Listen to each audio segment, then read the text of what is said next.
നമസ്കാരം. നമസ്കാരം. എല്ലാ പ്രേക്ഷകർക്കും MLA.comലേക്ക് സ്വാഗതം. ഇന്ന് MLA.comൽ നമ്മോടൊപ്പം തൃപ്പൂണിത്തുറ MLA ശ്രീ ദീപക് ജോയ് ആണ്. നമുക്കെല്ലാവർക്കും അറിയാവുന്നതുപോലെ യുവ MLA ആണ്. അദ്ദേഹം ഡെപ്യൂട്ടി മേയറായിരുന്നു. ആ പൊസിഷനിൽ ഇരിക്കുമ്പോൾ തന്നെയാണ് MLA സ്ഥാനത്തേക്ക് കണ്ടസ്റ്റ് ചെയ്യുന്നത്. ഫസ്റ്റ് ഇതിൽ തന്നെ അദ്ദേഹം MLA ആയി തിരഞ്ഞെടുക്കപ്പെടുകയും ചെയ്തു. തൃപ്പൂണിത്തുറയിലെ ജനങ്ങൾ അദ്ദേഹത്തെ നെഞ്ചേറ്റി. LDFിലെ KN ഉണ്ണികൃഷ്ണനെയാണ് അദ്ദേഹം പരാജയപ്പെടുത്തിയത്. നമുക്ക് അദ്ദേഹത്തോട് ചോദിച്ചറിയാം എന്തൊക്കെയാണ് അദ്ദേഹത്തിൻ്റെ മനസ്സിലുള്ളത്. ഇപ്പോൾ ഞാൻ മുൻപ് സൂചിപ്പിച്ചതുപോലെ തന്നെ യുവ MLA ആണ്. ജയിക്കുന്നുള്ളൊരു പ്രതീക്ഷ എല്ലാവർക്കും ഉണ്ടായിരുന്നു. ഒരു ഉറച്ച കോട്ടയാണോ UDFന് ഈ ഒരു തൃപ്പൂണിത്തുറ എന്നുള്ള മണ്ഡലം? തൃപ്പൂണിത്തുറ തീർച്ചയായിട്ടും UDFൻ്റെ ഉറച്ച കോട്ട തന്നെയാണ്. കഴിഞ്ഞ കാലഘട്ടങ്ങളിലെല്ലാം തന്നെ ഇവിടെ നിന്ന് നല്ല ഭൂരിപക്ഷത്തോടുകൂടി UDFൻ്റെ MLA ആയി K. ബാബു കഴിഞ്ഞ 30 വർഷക്കാലം വിജയിക്കുകയുണ്ടായി. അദ്ദേഹത്തിൻ്റെ പ്രവർത്തനങ്ങളും അതോടൊപ്പം തന്നെ തൃപ്പൂണിത്തുറയിൽ കഴിഞ്ഞ തദ്ദേശ തെരഞ്ഞെടുപ്പിൽ ഞങ്ങൾക്ക് മുനിസിപ്പാലിറ്റി കയ്യിലുണ്ടായിരുന്ന മുനിസിപ്പാലിറ്റി മരട് മുനിസിപ്പാലിറ്റി നിലനിർത്താനും 2 പഞ്ചായത്തുകൾ തിരിച്ചു പിടിക്കാനും തൃപ്പൂണിത്തുറ മുനിസിപ്പാലിറ്റിയിൽ മികച്ച മുന്നേറ്റം ഉണ്ടാക്കാൻ സാധിച്ചു. തീർച്ചയായും കൊച്ചി നഗരസഭയുടെ കൂടി ഭാഗമായിട്ടുള്ള എടക്കൊച്ചി പള്ളുരുത്തി ഏരിയ കൂടി ഇതിനകത്തുണ്ട്. തദ്ദേശ തെരഞ്ഞെടുപ്പിൽ നല്ല വിജയം ഉണ്ടായിരുന്നു UDFന്. അതുതന്നെ തൃപ്പൂണിത്തുറയിൽ ആവർത്തിച്ചു. വലിയ ഭൂരിപക്ഷത്തോടുകൂടി വിജയിക്കാൻ സാധിച്ചു. K. ബാബു ആയിരുന്നു കുറേ വർഷങ്ങൾ. അദ്ദേഹം സ്വമേധയാ മാറി നിന്ന് തെരഞ്ഞെടുപ്പിൽ നിന്ന് മാറി നിന്നാണ് ഇങ്ങനെ ഒരു തെരഞ്ഞെടുപ്പിലേക്ക് താങ്കൾ വന്ന് ജയിക്കുന്നത്. എങ്ങനെയാണ് നമ്മളെല്ലാവരും പുറത്തു നിന്നുള്ളൊരു കാഴ്ചക്കാരാണ് നിയമസഭയിൽ, താങ്കൾ ഉൾപ്പെടെ. പുതിയ MLA-മാർക്കൊരു ഫസ്റ്റ് എക്സ്പീരിയൻസ് ആയിരിക്കും. പൊതുപ്രവർത്തന രംഗത്ത് സജീവമാണെങ്കിലും ആദ്യമായി നിയമസഭയിലേക്ക് എത്തുമ്പോഴുള്ളൊരു എക്സ്പീരിയൻസ് എന്തായിരുന്നു? ഞങ്ങളെല്ലാവരും ഉമ്മൻചാണ്ടിയെ കണ്ട് വളർന്നൊരു ജനറേഷനാണ്. അപ്പോൾ തീർച്ചയായിട്ടും അദ്ദേഹത്തിൻ്റെ അത് പറയുമ്പോൾ തന്നെ കണ്ണു നിറയുന്നുണ്ട്. ഓക്കെ, ആ ഒരു അനുഗ്രഹം. അതെ, അദ്ദേഹത്തിൻ്റെ കൈപിടിച്ചാണ് രാഷ്ട്രീയത്തിൽ വലിയ പിന്തുണ അദ്ദേഹത്തിൻ്റെ ഭാഗത്തു നിന്നുണ്ടായിട്ടുണ്ട്. നല്ല പ്രവർത്തനം, ജനങ്ങളോടൊപ്പം ചേർന്ന് നിന്ന് പ്രവർത്തിക്കുക എന്നുള്ളതാണ് ഞങ്ങളെല്ലാം കാണിച്ചത്. ജനകീയനായ ഒരു നേതാവ്, അതിൽ അദ്ദേഹത്തിൻ്റെ മരണ സമയത്തുമൊക്കെ നമ്മൾ കണ്ടതല്ലേ. ഒരു ശരിക്കും കേരളത്തിനൊരു ജനകീയ മുഖം തന്ന ഒരു നേതാവായിരുന്നു ഉമ്മൻചാണ്ടി. അതെ, തീർച്ചയായിട്ടും. അതെ, ആ അദ്ദേഹത്തിൻ്റെ പാത പിന്തുടർന്ന് തന്നെയാണോ താങ്കളുടെ പ്രവർത്തനവും? അതുകൊണ്ട് തന്നെ ജനങ്ങളോട് ഇഴുകിച്ചേർന്ന് തന്നെ ആയിരിക്കും. ജനങ്ങളെ കേൾക്കുക, ജനങ്ങളോടൊപ്പം നിൽക്കുക എന്നുള്ളത് തന്നെയാണ് ഏറ്റവും വലിയ ഉത്തരവാദിത്വം. ഒരു ജനപ്രതിനിധി എന്നുള്ള നിലയ്ക്ക് ജനങ്ങളോട് ചേർന്ന് നിന്ന് പ്രവർത്തിക്കുക എന്നുള്ളതാണ്. നമുക്ക് ചെയ്യാൻ കഴിയുന്ന കാര്യങ്ങൾ, എല്ലാ കാര്യവും ചെയ്യാൻ കഴിയണമെന്നില്ല. പക്ഷെ ജനങ്ങളെ കേൾക്കാൻ എന്തായാലും ജനപ്രതിനിധി വില്ലിങ് ആകണമെന്ന്.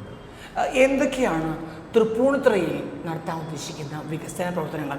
കഴിഞ്ഞ ഇപ്പോൾ UDF തന്നെയായിരുന്നു തുടങ്ങി വെച്ച പ്രവർത്തനങ്ങൾ മുഴുമിപ്പിക്കാനുണ്ടാവും, പുതിയ പദ്ധതികളുണ്ടാവും. എങ്ങനെയാണ് മനസ്സിൽ?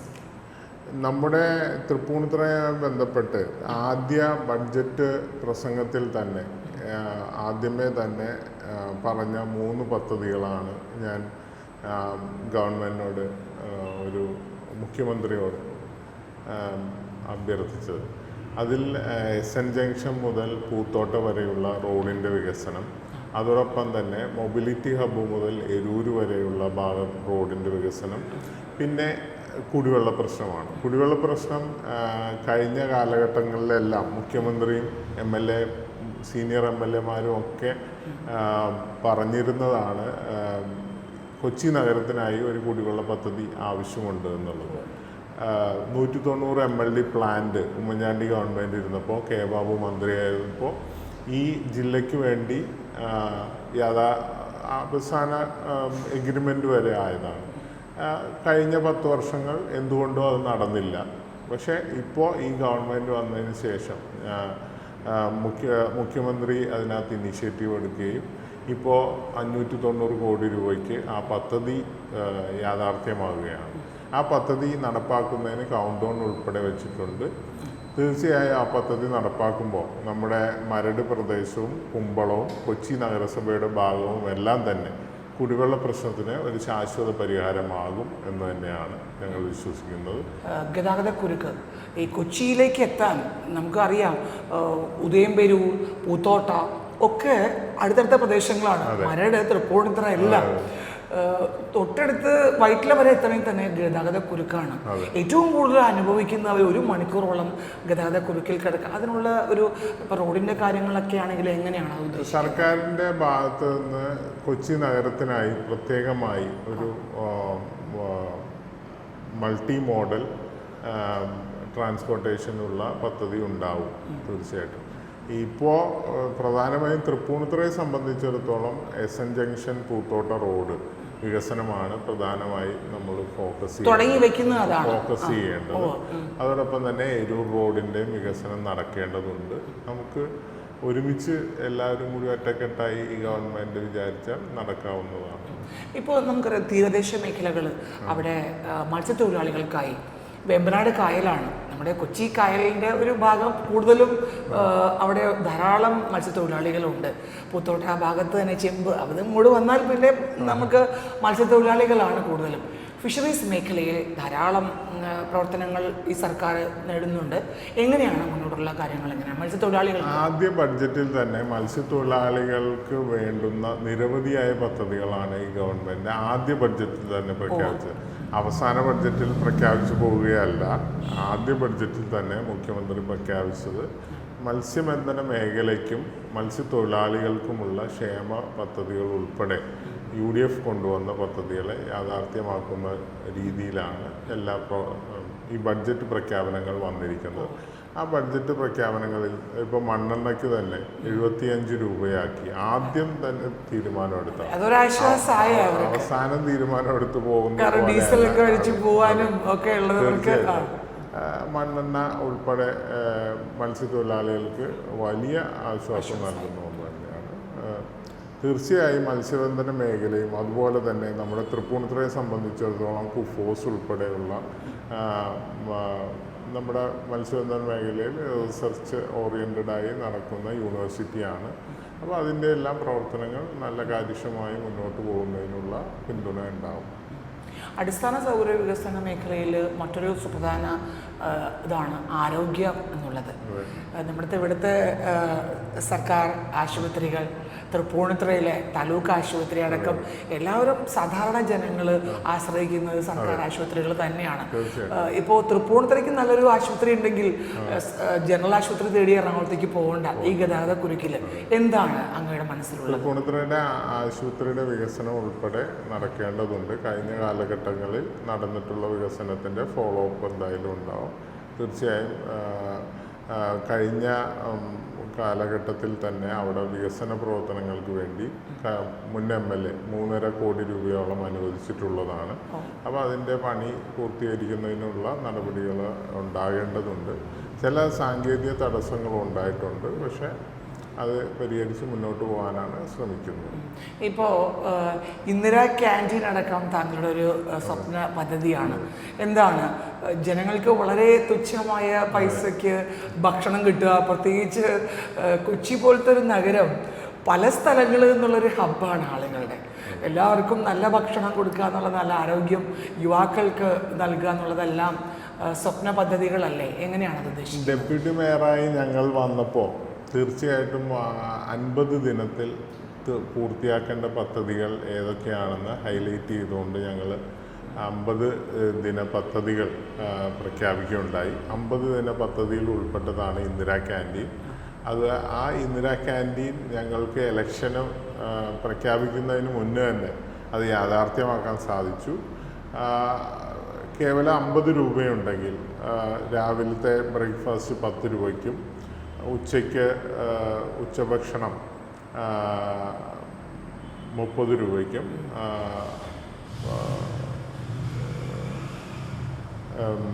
വൈകിട്ടത്തെ ചായ സ്നാക്സ് വൈകിട്ടത്തെ അത്താഴം ഡിന്നർ 10 രൂപയ്ക്ക് ചപ്പാത്തി കറി അങ്ങനെയാണ് പ്ലാൻ ചെയ്തിരിക്കുന്നത്. അത് ഇപ്പോൾ നല്ല രീതിയിൽ നടക്കും. കോർപ്പറേഷൻ്റെ ഞാൻ ഡെപ്യൂട്ടി മേയർ ആയിരുന്ന സമയത്ത് മേയർ VK മിനിമോളും ഞങ്ങളും തമ്മിൽ ഒരു നല്ല ടീം വർക്കോട് കൂടിയാണ് പോയത്.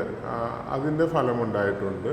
ഇന്ദിരാ ക്യാൻറ്റീൻ യാഥാർത്ഥ്യമായി. പിന്നെ നിങ്ങളെല്ലാവരും തന്നെ റിപ്പോർട്ട് ചെയ്തിട്ടുണ്ടാവുമെന്ന് വിശ്വസിക്കുന്നു.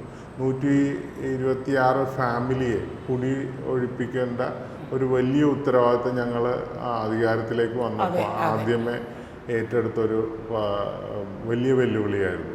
ഹൈക്കോടതിയുടെ നിർദ്ദേശപ്രകാരം കോന്തുരുത്തി പുഴ പുറമ്പോക്കിലെ 126 ഫാമിലിയെ ഈ മാറ്റണമെന്ന കോടതി ഉത്തരവോടുകൂടിയാണ് നിലനിൽക്കുമ്പോഴാണ് ഞങ്ങൾ അധികാരത്തിലേക്ക് വരുന്നത്. 126 ഫാമിലിക്ക് 15 ലക്ഷം രൂപ വെച്ച് 14 ലക്ഷം രൂപ വെച്ച് കൊടുക്കുക എന്നുള്ള തീരുമാനം ഉണ്ടാകുകയും സർക്കാർ അനുമതിയോടുകൂടി സർക്കാരിൻ്റെ ഭാഗത്ത് നിന്ന് ലൈഫ് പദ്ധതിയിൽ 1 ലക്ഷം രൂപയാണ്. ബാക്കി തുക മുഴുവൻ കോർപ്പറേഷനാണ് നൽകുകയുണ്ടായത്.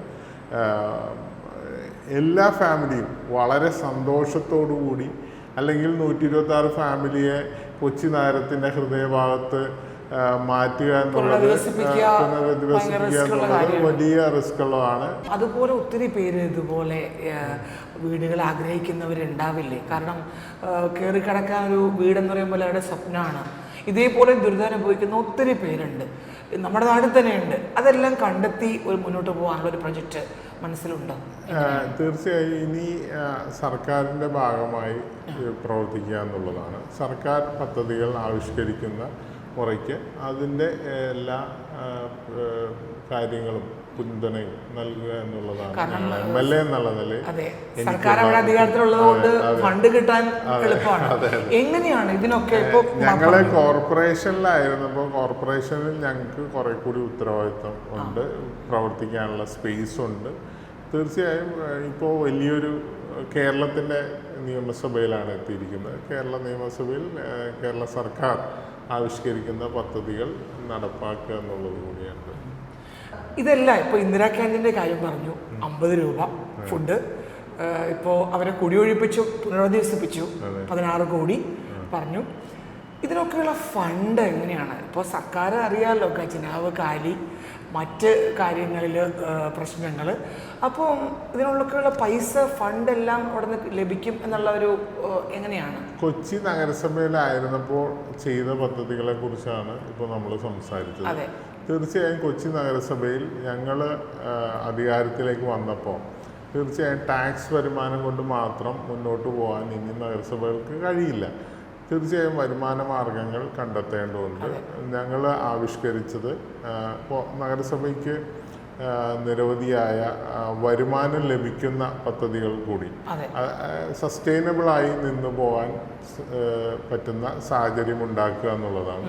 അതിനനുസരിച്ചുള്ള സസ്റ്റൈനബിളായി നിൽക്കാൻ ഏതൊക്കെ വഴികൾ സാധ്യമാകുമെന്നുള്ളത് ഞങ്ങളൊരു പഠനം നടത്തി നിരവധിയായ പ്രോജക്റ്റുകൾ അതുമായി ബന്ധപ്പെട്ട് പ്രഖ്യാപിക്കുകയുണ്ടായി. നിങ്ങളെല്ലാവരും കേട്ടതാണ്, വയോജനങ്ങൾക്ക് വേണ്ടി ഒരു വകുപ്പ് സംസ്ഥാന സർക്കാർ പ്രഖ്യാപിച്ച വകുപ്പാണ്. പക്ഷേ കൊച്ചി നഗരസഭയുടെ ബഡ്ജറ്റിൽ അതുണ്ട്.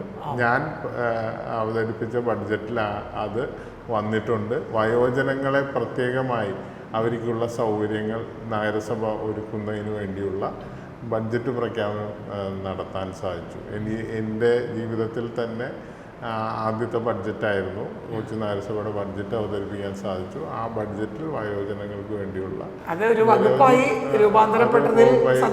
വളരെയധികം സന്തോഷിക്കും. തീർച്ചയായും നമ്മുടെ നഗരത്തിൽ നിരവധിയായ ഫാമിലികളെ നമുക്ക് നേരിട്ടറിയുന്നു. ഒരു കൗൺസിലർ എന്നാൽ ജനങ്ങളുമായി കുറെ കൂടി അടുത്ത് നിൽക്കാൻ പറ്റുന്ന സാഹചര്യമാണ്. അപ്പോൾ മക്കൾ വിദേശത്തായിരിക്കും, അവർക്ക് ജീവിക്കാനുള്ള സാഹചര്യമുണ്ട്. പക്ഷേ വീടുകളിൽ അവരൊറ്റപ്പെടുന്നു എന്നുള്ളത് ഒരു യാഥാർത്ഥ്യമാണ്. അപ്പോൾ അവർക്ക് ഏതെല്ലാം രീതിയിൽ അവരുടെ ജീവിതം സന്തോഷപ്രദമായി മുന്നോട്ട് കൊണ്ടുപോകാൻ ഉണ്ടാവുന്ന സാഹചര്യം ഉണ്ടാക്കുക എന്നുള്ളതാണ് നമ്മൾ ലക്ഷ്യം വെച്ചത്. അതിനായിട്ടുള്ള പദ്ധതികൾ ആവിഷ്കരിച്ചിട്ടുണ്ട്, ബഡ്ജറ്റിൽ പ്രഖ്യാപനങ്ങളുണ്ട്. പിന്നെ സംസ്ഥാന സർക്കാർ ഇപ്പോൾ വകുപ്പ് പ്രത്യേകമായി ഉണ്ടാക്കിയാണ്. അതിൻ്റെ എല്ലാം നടപടികൾ നടന്നുകൊണ്ടിരിക്കുകയാണ്. തീർച്ചയായും UN ഒക്കെ പറയുന്നത് വാർദ്ധക്യം എന്നുള്ളത് 70 വയസ്സാണ് UNൻ്റേത്. അപ്പോൾ തീർച്ചയായിട്ടും നമുക്ക് ഹാപ്പിയായി ജനങ്ങളെ എപ്പോഴും നഗരം പ്രദേശവുമൊക്കെ ജനങ്ങൾ എത്രത്തോളം സന്തോഷപ്രദമായി ജീവിക്കുന്നു എന്നുള്ളതാണ് ഇപ്പോഴത്തെ കാലഘട്ടത്തിലെ ചർച്ച. അവർക്ക് സന്തോഷപ്രദമായി ജീവിക്കാനുള്ള സാഹചര്യം ഉണ്ടാക്കുക എന്നുള്ളതാണ് തീർച്ചയായും ഗവൺമെൻറ്റുകളുടെ ലക്ഷ്യം. തീർച്ചയായും അങ്ങ് പറഞ്ഞ പോലെ തന്നെ വയോജനങ്ങൾക്ക് ഇന്നത്തെ യുവാക്കളാണ് നാളത്തെ വയോജനങ്ങൾ. അപ്പോൾ യുവാക്കൾക്ക് വളരെയധികം പ്രാധാന്യം നൽകണം. അവരുടെ തൊഴിൽ സാധ്യതകൾ ഇപ്പോൾ സ്റ്റാർട്ടപ്പുകളൊക്കെ ധാരാളമുണ്ട്. എന്തൊക്കെയാണ് തൃപ്പൂണിത്തുറയിലെ ജനങ്ങൾക്ക്, യുവാക്കൾക്ക് താങ്കൾ മനസ്സിൽ കാണുന്നത്? തീർച്ചയായും നമ്മുടെ മെട്രോ നഗരമായി തൃപ്പൂണിത്തുറ മാറിയിരിക്കുകയാണ്. IT പാർക്കുകൾ കാക്കനാടും ഇപ്പോൾ ഫേസ് 4 വരികയാണ്. അപ്പോൾ അതിൻ്റെ എല്ലാം വികസനങ്ങൾ IT പ്രൊഫഷണൽ ഉൾപ്പെടെയുള്ളവർ നമ്മുടെ തൃപ്പൂണിത്തുറയാണ് ആശ്രയിക്കുന്നത്.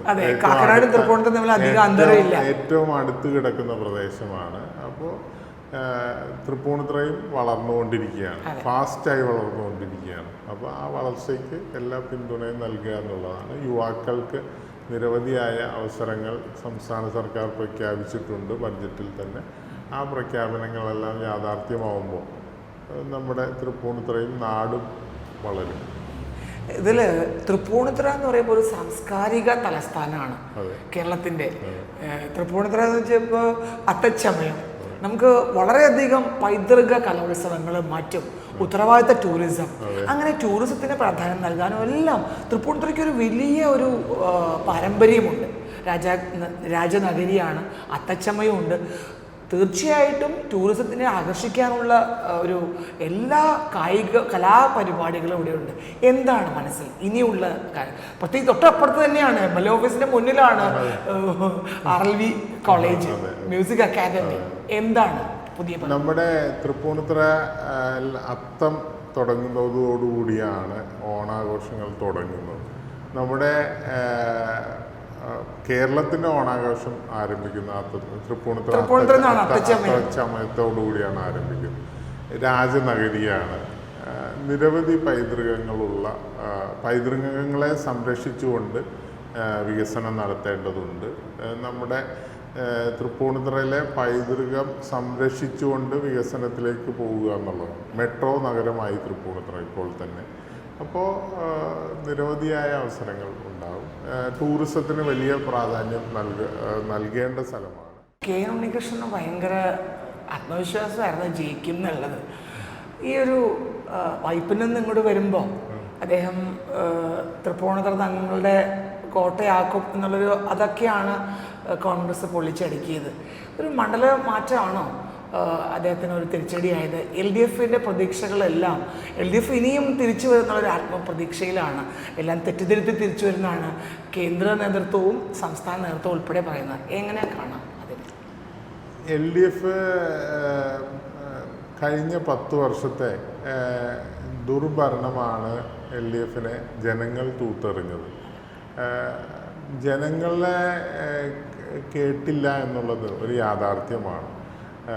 നമ്മൾ ജനങ്ങളുടെ ശബ്ദം വരുമ്പോൾ അത് വീട്ടിൽ പോയി ചോദിക്കുക എന്ന ആറ്റിറ്റ്യൂഡ് ജനം തിരിച്ചറിഞ്ഞു. ജനങ്ങൾ അവരെ വേണ്ടാന്ന് വെച്ചു. അതാണ് യാഥാർത്ഥ്യം. ഇപ്പോൾ ആ ഒരു സ്ഥാനാർത്ഥി നിർണയത്തിലെ പാളിച്ച അവർക്ക് പ്രശ്നമായോ? കാരണം വൈപ്പിൽ നിന്ന് ഇവിടെ ഒരു പരിചിതനല്ലാത്ത ഒരു വ്യക്തി ഇങ്ങോട്ട് വരുമ്പോൾ എങ്ങനെയാണ് അത് തിരിച്ചടിയായത് ഉണ്ണികൃഷ്ണനെ പോലുള്ള പ്രമുഖനായ ഒരു നേതാവിന്? പ്രത്യേകിച്ച് നമുക്കറിയാം, മുൻകാലങ്ങൾ നോക്കുമ്പോൾ CPMന് വളരെയധികം ഉറപ്പുള്ളൊരു പേരാണത്. എങ്ങനെയാണത്? CPMൻ്റെ വോട്ട് എങ്ങോട്ട് പോയി എന്നുള്ളത് ചിന്തിക്കേണ്ടതുണ്ട്. CPMും UDFും തമ്മിലായിരുന്നു മത്സരം. CPM വോട്ടുകൾ എവിടെ പോയി എന്നുള്ളത്, അത് എന്തുകൊണ്ട് പോയി എന്നുള്ളതും CPM വിലയിരുത്തട്ടെ. അവർ പറയുന്നത് ഡീൽ നിങ്ങൾ തമ്മിലാണെന്നാണ്.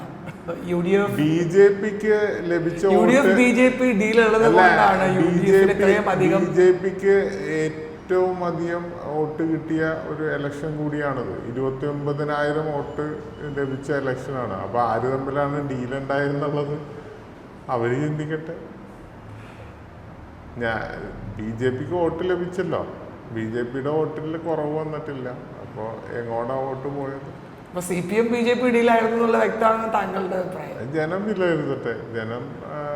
ജനങ്ങൾ ഇതെല്ലാം നോക്കി കാണുന്ന ആളുകളാണ്. ഇന്ന് നിരവധിയായ വിവരങ്ങൾ അറിയുന്നതിന് വലിയ സാങ്കേതികവിദ്യ പാരമ്യത്തിലെത്തി നിൽക്കുന്ന കാലഘട്ടത്തിൽ ജനങ്ങൾക്കെല്ലാം തന്നെ ആളുകളെ വിലയിരുത്താനും നോക്കിക്കാണാനുമുള്ള കഴിവുള്ള അറിവുകളുള്ള ഉത്തരവാദിത്തമുള്ള ജനമാണ്. അതുകൊണ്ടാണ് CPM ഇപ്പോൾ ചരിത്രത്തിലില്ലാത്ത വിധത്തിൽ പിന്നോട്ട് പോയത്. UDF മുഖ്യമന്ത്രി അന്ന് ആകുന്നതിന് മുമ്പ് VD സതീശൻ പ്രഖ്യാപിച്ച 100 സീറ്റുകൾ ലഭിച്ചുകൊണ്ട് UDF അധികാരത്തിലേക്ക് വരുമെന്നാണ്. അത് യാഥാർത്ഥ്യമായി. ജനം ആ ക്യാമ്പയിനെ ഏറ്റെടുത്തു. ഇപ്പോൾ പ്രതിപക്ഷം ഉന്നയിച്ച കാര്യങ്ങളെല്ലാം തകർന്ന് പോകുന്നൊരു അവസ്ഥയിലേക്ക് വരികയാണ് കാര്യങ്ങൾ. വിഴിഞ്ഞം പോലുള്ള ഓഹരി കൈമാറ്റമെല്ലാം നമ്മുടെ വികസനത്തെ എത്രമാത്രം അത് പിന്നോട്ടടിക്കും. ഈ കൊണ്ടുവന്നത് ഇവരാണെങ്കിലും, കൊണ്ടുവന്ന ഉമ്മൻചാണ്ടി സർക്കാരാണെങ്കിലും പിന്നീട് ഏറ്റെടുത്തത് LDF ആണ്. ഇപ്പോൾ UDF അത് തുടർച്ചയായി കൊണ്ടുപോകുന്നു. ഇതിലൊരു തടവയ്ക്കാനാണോ LDF ശ്രമിക്കുന്നത്? ഉമ്മൻചാണ്ടി സാറ് മുഖ്യമന്ത്രി ആയിരുന്നപ്പോൾ നടപ്പാക്കിയ വലിയ പദ്ധതികളാണ് വിഴിഞ്ഞം port, Kochi metro rail, Kannur airport. പക്ഷെ അതിൻ്റെയൊക്കെ ഉദ്ഘാടനത്തിന് സംഭവിച്ചത് എന്താണെന്ന് നിങ്ങൾക്ക് അറിയാം. ട്രയൽ റൺ ഉൾപ്പെടെ എല്ലാം പൂർത്തീകരിച്ച് ഒരു പദ്ധതി നടപ്പാക്കുന്നതിന് എന്തെല്ലാം കടമ്പകൾ കടക്കേണ്ടതുണ്ട് എന്നുള്ളത് നമ്മൾക്കെല്ലാവർക്കും അറിയാവുന്നതാണ്. ഈ 10 വർഷം അതൊന്നും ഉണ്ടായില്ല. 10 വർഷത്തിൽ എന്ത് പദ്ധതിയാണ് എടുത്തു കാണിക്കാൻ ഉണ്ടായതെന്ന് കൂടി ചിന്തിക്കേണ്ടതുണ്ട്. നമ്മൾ ആരോപണങ്ങളും പ്രത്യാരോപണങ്ങളുമായി മുന്നോട്ട് പോകുമ്പോൾ യാഥാർത്ഥ്യം എന്നുള്ളത് വിഷ്വലി ആളുകൾക്ക് കാണാൻ സാധിക്കുന്നത്. ഈ നഗരത്തിൽ നമുക്ക് മെട്രോയിൽ സഞ്ചരിക്കാം. വിഴിഞ്ഞത്ത് ഇപ്പോൾ മദർ വെസലുകൾ, ലോകത്തെ തന്നെ വലിയ കണ്ടെയ്നർ ഷിപ്പുകൾ വരുന്നുണ്ട്. അതൊരു യാഥാർത്ഥ്യമാണ്, നമ്മൾക്ക് കണ്ണിൽ കാണാൻ പറ്റുന്നതാണ്. കണ്ണൂർ എയർപോർട്ടിൽ പ്ലെയിനും ഇറങ്ങുന്നുണ്ട്. യാഥാർത്ഥ്യമുണ്ട്. കണ്ണിൽ കാണാവുന്ന യാഥാർത്ഥ്യങ്ങൾ നടപ്പാക്കി പോയ ഒരു ഗവൺമെൻറ്റാണ് ഉമ്മൻചാണ്ടിയുടെ ഗവൺമെൻറ്. ഈ 10 വർഷം അങ്ങനെ എന്താണ് കാണാൻ സാധിക്കുന്നതെന്നുള്ളത് വിശദീകരിക്കണ്ടേ ജനങ്ങൾക്കും എല്ലാവർക്കും ബുദ്ധിയും വിവരമുള്ള ആൾക്കാരല്ലേ. അപ്പോൾ നമുക്കെല്ലാവർക്കും വിഷ്വലി കാണാവുന്ന അല്ലെങ്കിൽ യാഥാർത്ഥ്യമായ എന്തെങ്കിലും ഉണ്ടെങ്കിൽ പറയാമല്ലോ, ജനങ്ങൾക്ക് അത് മനസ്സിലാവുമല്ലോ. ഈ ഓഹരി കൈമാറ്റം സംബന്ധിച്ച് എന്തുകൊണ്ടാണ് രാഹുൽ ഗാന്ധിയുടെ കേന്ദ്ര നേതൃത്വത്തിൻ്റെ ഒരു ഇടപെടൽ എല്ലാവരും വെയിറ്റ് ചെയ്തിരിക്കുക? എന്തുകൊണ്ട് അദ്ദേഹം പ്രതികരിക്കുന്നില്ല? നമ്മൾ ചെറിയ വിഷയങ്ങളിൽ കൂടുതലായി പ്രാധാന്യം കൽപ്പിച്ചു പോകേണ്ട ഒരു സാഹചര്യമല്ല.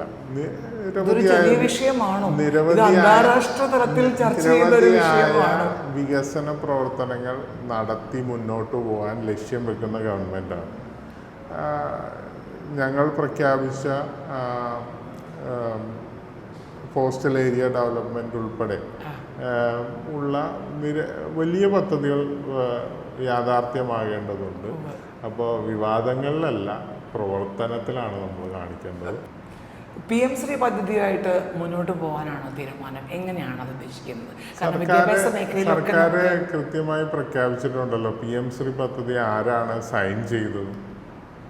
അതിനുശേഷം വന്ന് ഇങ്ങനെ പറയുമ്പോൾ ഇതിനകത്ത് എഗ്രിമെന്റ് ഉണ്ടാക്കിയ ആളുകളുണ്ടല്ലോ. കഴിഞ്ഞ സർക്കാരാണ് എഗ്രിമെന്റ് ഉണ്ടാക്കിയത്. പക്ഷേ ഈ സർക്കാർ അത് റദ്ദാക്കാനുള്ള അവകാശമുണ്ട്. നിയമസഭയിൽ തന്നെ ഞങ്ങളെല്ലാവരും ചോദിച്ചതാണ് ഇത്.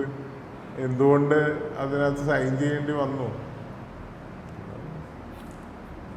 PM-ശ്രീ ആയിട്ട് മുന്നോട്ട് പോകുന്നതാണ് ഈ സർക്കാരിന്റെ നിലപാട്. സർക്കാരിന്റെ പ്രഖ്യാപനങ്ങൾ മുഖ്യമന്ത്രി തന്നെ പറഞ്ഞല്ലോ. അതിനപ്പുറം അണികൾക്കും സപ്പോർട്ടേഴ്സിനും ഒരു ഞങ്ങളെല്ലാം UDF എല്ലാം ഒറ്റക്കെട്ടായാണ് തീരുമാനമെടുത്ത് പോകുന്നത്. ആ തീരുമാനങ്ങൾ ജനങ്ങളെ ബോധ്യപ്പെടുത്തും. വീട് അയ്യപ്പൻകാവിലാണ്, നഗരഹൃദയത്തിലാണ് വീട്. ഇനിയിപ്പോ തൃപ്പൂണിത്തുറയിലേക്ക് മാറണം എന്ന് തോന്നുന്നു. എങ്ങനെയാണ് വീട്ടിൽ ആരൊക്കെയുണ്ട്? എങ്ങനെയാണ്? വീട്ടിൽ അച്ഛനമ്മ, വൈഫുണ്ട്, മോള് ഒരാള് 8ാം ക്ലാസ്സിലാണ് പഠിക്കുന്നത്, ചേട്ടനുണ്ട്. വൈഫ് വർക്ക് ചെയ്യുന്നു, പ്രൈവറ്റ് ഫാമിലി. താങ്കളുടെ വിദ്യാഭ്യാസവും മറ്റും എങ്ങനെയാണ്? ഹോബി എന്തായിരുന്നു? എങ്ങനെയായിരുന്നു? എനിക്ക് വിദ്യാർത്ഥി കാലഘട്ടം മുതലേ ഞാൻ KSU ആണ്, സംഘടനാ പ്രവർത്തനത്തിലൂടെ വന്നതാണ്. അതിനുശേഷം യൂത്ത് കോൺഗ്രസ്സായി, അതിനുശേഷം അഖിലേന്ത്യാ നേതൃത്വം വരെ യൂത്ത് കോൺഗ്രസിൽ ജില്ലാ ഭാരവാഹി, സംസ്ഥാന ഭാരവാഹി, അഖിലേന്ത്യാ കോർഡിനേറ്റർ വരെ ആയി യൂത്ത് കോൺഗ്രസിൽ നിൽക്കുമ്പോഴാണ് ഇങ്ങനെ അവസരം നൽകുന്നത്. പാർട്ടി വലിയ അവസരങ്ങൾ നൽകി. അതിന് പാർട്ടിയോട് എന്നും കടപ്പാടുള്ള വ്യക്തിത്വമാണ്. വിദ്യാഭ്യാസം എറണാകുളത്ത് തന്നെയായിരുന്നു. പോളിടെക്നിക്, ITI പോളിടെക്നിക് ആയിരുന്നു. കളമശ്ശേരി. ഏതായിരുന്നു ട്രേഡ്? ഇലക്ട്രിക്കലായിരുന്നു. അതിനുശേഷം പിന്നെ എന്താണ് ഹോബി? വായന, ഏതെങ്കിലും സംഗീതം, അങ്ങനെ എന്താണ് ഹോബീസ്? ട്രാവലിംഗ് വലിയ ഇഷ്ടപ്പെടുന്ന ഒരാളാണ്. ഡ്രൈവിംഗ് ഇഷ്ടമാണ്. അപ്പോൾ വായന കുറച്ചുണ്ട്. ഡ്രൈവ് ചെയ്ത് പോവാറുണ്ടോ? ലോങ് ഡ്രൈവ് ഇഷ്ടപ്പെടുന്ന ഒരാളാണ്. ഇപ്പം കുറവാണ്. പാരൻസ് ഒക്കെ ഇവിടെ തന്നെ, വീട്ടിൽ തന്നെ. അമ്മ അധ്യാപികയായിരുന്നു. പള്ളുരുത്തി NSS സ്കൂളിലായിരുന്നു. ഈ നിയോജകമണ്ഡലത്തിൽ തന്നെ പള്ളുരുത്തിയിലാണ്, NSS സ്കൂളിലാണ് ഞാൻ ആദ്യം 3ാം ക്ലാസ് വരെ പഠിച്ചത്. പള്ളുരുത്തിയിലാണ് അമ്മ വീട്. അച്ഛൻ പോർട്ടൽ എംപ്ലോയി ആയിരുന്നു, അയ്യപ്പൻകാവിലാണ്. അപ്പൊ ഈ നിയോജക മണ്ഡലം തന്നെ ആവുമ്പോൾ പള്ളുരുത്തിയിൽ കുറെ കാര്യങ്ങൾ ഏറ്റെടുത്ത് ചെയ്യാനും സാധിക്കും. അപ്പോ ഞാൻ പഠിച്ചത് 3ാം ക്ലാസ് വരെ പള്ളുരുത്തി സ്കൂളിലാണ് പഠിച്ചത്. NSS സ്കൂളിൽ അമ്മ സ്കൂളിലായിരുന്നപ്പോ തന്നെ കൂടെ ഉണ്ടായിരുന്നു. ഓക്കെ. ഇപ്പോൾ MLA പറഞ്ഞതുപോലെ തന്നെ ധാരാളം വികസന പ്രവർത്തനങ്ങൾ MLAയുടെ മനസ്സിലുണ്ട്. തൃപ്പൂണിത്തുറയ്ക്ക് വേണ്ടി സാംസ്കാരിക നഗരമായ രാജനഗരിയായ തൃപ്പൂണിത്തുറയ്ക്ക് ധാരാളം അദ്ദേഹത്തിന് ചെയ്തു തീർക്കാനുണ്ട്. പൈതൃക നഗരത്തിന് ടൂറിസം രംഗവുമായി ബന്ധപ്പെട്ട നിരവധി പദ്ധതികൾ മനസ്സിലുണ്ട്. യുവാക്കൾക്കും വയോജനങ്ങൾക്കും നിരവധി പദ്ധതികളുണ്ട്. ഒപ്പം ഇന്ദിരാ ക്യാൻറ്റീൻ അടക്കം അദ്ദേഹം ഡെപ്യൂട്ടി മേയറായിരുന്നപ്പോൾ നടത്തിയ പ്രവർത്തനങ്ങളെല്ലാം ഇതൊരു മുതൽക്കൂട്ടാകുന്നു. ഒപ്പം സർക്കാരോടൊപ്പം ചേർന്ന് പ്രവർത്തിക്കുന്ന യുവ MLA എന്നുള്ള രീതിയിൽ വളരെയധികം എക്സ്പീരിയൻസ് ആണ് സഭയിൽ ചെന്നപ്പോൾ തന്നെ. ഇതെല്ലാം മുൻ പരിചയങ്ങളെല്ലാം ഒരു മുതൽക്കൂട്ടാവും. പിന്നീടുള്ള പ്രവർത്തനങ്ങളിലേക്ക് അത് ഏറ്റവും സക്സസ് ആയി പോവാൻ, ജനങ്ങൾക്ക് പ്രയോജനകരമാവാൻ, ഏറ്റവും കൂടുതൽ ഭൂരിപക്ഷത്തോടു കൂടി വിജയിച്ചാണ് ആ ഒരു വിജയം നേടിയ ജനങ്ങൾക്ക് അദ്ദേഹത്തിന് ധാരാളം കാര്യങ്ങൾ ചെയ്യാൻ സാധിക്കട്ടെ എന്ന് ആശംസിക്കുകയാണ്. Thank you so much. Thank you.